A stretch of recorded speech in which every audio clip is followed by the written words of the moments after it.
और फिर एक दुष्ट मुस्कान के साथ उसने एक इलेक्ट्रिक ड्रिल निकाली और उसे घुमाया। उसकी आवाज सुनकर लड़की के होश उड़ गए। वह जानबूझकर ऐसा कर रहा था ताकि उसका शिकार मानसिक रूप से टूट जाए, मानो उसकी जिंदगी की उल्टी गिनती शुरू हो गई हो। लड़की कल्पना भी नहीं कर सकती थी कि पकड़े जाने पर उसका क्या हश्र होगा, लेकिन जल्द ही उसने खुद को संभाला, क्योंकि वहां उसे क्रॉसबो धनुष मिल गया। ऐसा लगा जैसे डूबते को तिनके का सहारा मिल गया हो। लेकिन जैसे ही उसने प्रत्यंचा स्ट्रिंग खींची, उसे एहसास हुआ कि उसमें तो तीर ही नहीं है। उसे यकीन नहीं हुआ कि किस्मत ने उसके साथ इतना भद्दा मजाक किया है।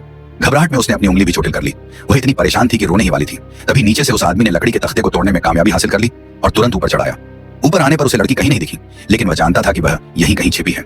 इसलिए वह अपनी पुरानी हत्याओं के किस्से सुनाने लगा ताकि डर के मारे लड़की अपनी जगह जाहिर कर दे। लेकिन लड़की बेहद शांत रही, जैसे उसने पहले से ही कोई योजना बना रखी हो। आदमी बातें करते करते एक खास जगह पर ध्यान केंद्रित करने लगा और एक शैतानी मुस्कान के साथ उस तरफ बढ़ा। लेकिन उसे नहीं पता था कि यह एक जाल था। इस तरह लड़की ने उसे अटारी में कैद कर दिया।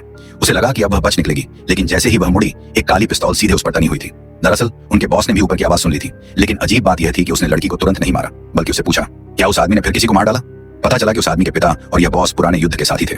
एक लड़ाई में उसके पिता ने बॉस की जान बचाई थी और मरते वक्त गुजारिश की थी कि बॉस उनके बेटे का ख्याल रखे। लेकिन बॉस को पछतावा था कि उसने उस लड़के को अपराध की दुनिया में लाकर गलत रास्ते पर डाल दिया। वह अब उस आदमी को और बेगुनाहों को मारते हुए नहीं देखना चाहता था, इसलिए उसने लड़की को जाने दिया। बाहर आते ही लड़की ने कांच का एक टुकड़ा उठाया और दौड़कर अपने बॉयफ्रेंड और सास की रस्सियां खोल दी। लेकिन तभी अचानक उसकी सास जोर से चिल्ला पड़ी। घबराहट में वे दोनों उसे लेकर भागने ही वाले थे कि तभी बैंक लूटने गए बाकी अपराधी भी वापस लौट आए। नतीजा यह हुआ कि वे फिर से पकड़े गए। जब बदमाशों ने बंधकों को खुला देखा तो उन्होंने तुरंत उस आदमी हत्यारे को फोन किया।